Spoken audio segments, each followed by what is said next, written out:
स्वागत आहे तुमचं माही दुर्वा व्लॉगमध्ये। मी सोनाली तुमचं अगदी मनापासून स्वागत करते आणि आजचा व्लॉग माझ्या पप्पांसोबत सुरुवात करते मी। तर बघा, जे मी थंबनेल दिलं ना ते बरोबर आहे। याआधी मी ह्या वॉलचा पूर्ण व्लॉग टाकलाय, तर तो नक्की बघा, तुम्हाला नक्की आवडेल। कोणी नवीन असेल ज्यांनी बघितला नसेल तर इथं आम्ही आवरून आलो होतो आणि म्हटलं आता एक पप्पासोबत आणि एक आमची छोटीशी फॅमिली, म्हटलं एक फोटो वगैरे घेतला, व्हिडिओ वगैरे काढला आणि चला तर व्लॉगला सुरुवात करूया।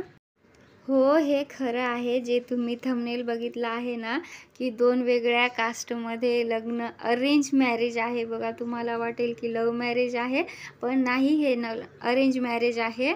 माझ्या काकांसाठी ना 2-3 वर्षापासून मुलगी शोधत होता। आम्हाला पण सांगितलेलं की मुलगी बघा, पण मुलगी काही त्यांना पाहिजे तशी भेटतच नव्हती बरं का। पण शेवटी कसं, त्यांनी मॅट्रिमोनी असे साईट्स असतात ना, त्यावर माझ्या काकांचाही बायोडाटा होता आणि आमच्या त्या झालेल्या काकूंचा पण होता। तर त्या दोघांच्या फॅमिलीलाही आवडले ते आणि दोघंही खूप सक्सेस आहेत, लंडनला राहतात बघा। तर आणि दोघेही असल्यामुळे त्यांना चांगलं वाटलं असेल, तर घरच्यांनाही काही प्रॉब्लेम नव्हता, त्यांच्याही नव्हता आणि आमच्याही नव्हता। तर असं जमवलं बघा त्यांचं। ही साऊथ सारखी वेडिंग आहे, तुम्हाला नक्की आवडेल, तर पूर्ण बघा।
Happy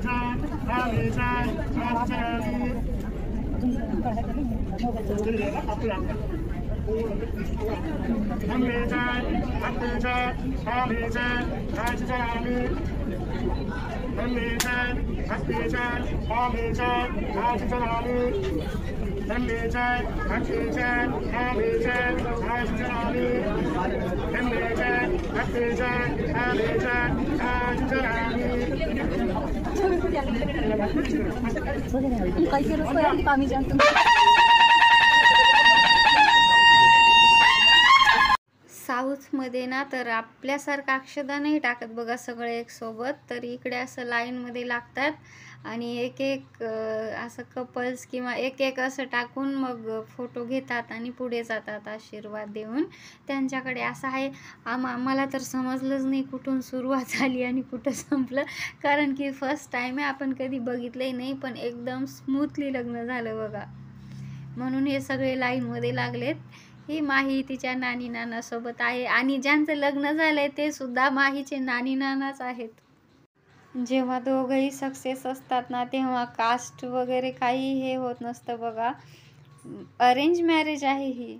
आणि अक्षदा वगैरे झालं ना तर मग सगळ्यांना जेवण होतं आणि वरून पडदा असल्यामुळे उन्हामुळे ना हे ब्लॅक अँड व्हाईट दिसतंय. तर जेवणाचं तर खरंच विचारू नका, 1100 रुपयाला एक ताट होतं. आणि इथून पुढे जे दिसते आहे ना ही पूर्ण लाईन, म्हणजे एवढं जेवायला होतं ना, 7-8 भाजीच होत्या, नूडल्स काय काय पापड, अशी ताटात ठेवायला जागा नव्हती, एवढं जेवण होतं. पण जेवताना कसं नको वाटते सगळ्यांचं व्हिडिओ ना, म्हणून मी जास्त काही केला नाही. आणि मलाही खूप भूक लागली होती तर पटकन केलं. आणि हे बाहेर जेवण होतं ना खूप गरमत होतं आणि आत AC असल्यामुळे मस्त वाटत होतं, म्हणून आम्ही जेवण पटकन करून आत जायचं म्हटलं. पटकन जेवण वगैरे केलं आणि थोडासा डान्स केला. आणि कसं यांचं टायमिंग असतं ना हॉलचं, एवढ्या वाजून तर एवढ्या वाजेपर्यंत, तर आमचाही टाईम संपत आला होता. तर आम्ही मग गेलो संध्याकाळीचा पार्टीचा पण व्हिडिओ आहे, तो पण मी तुमच्यासोबत शेअर करेल. आणि ह्याच्यावर डान्सचे खूप सारे शॉर्ट्स आहेत, तर प्लीज नक्की बघा. आणि कोणाला आवडला तर सबस्क्राईब करा आणि कमेंटमध्ये सांगा की तुम्हाला साऊथची वेडिंग कशी वाटली. तर चला भेटूया, बाय बाय.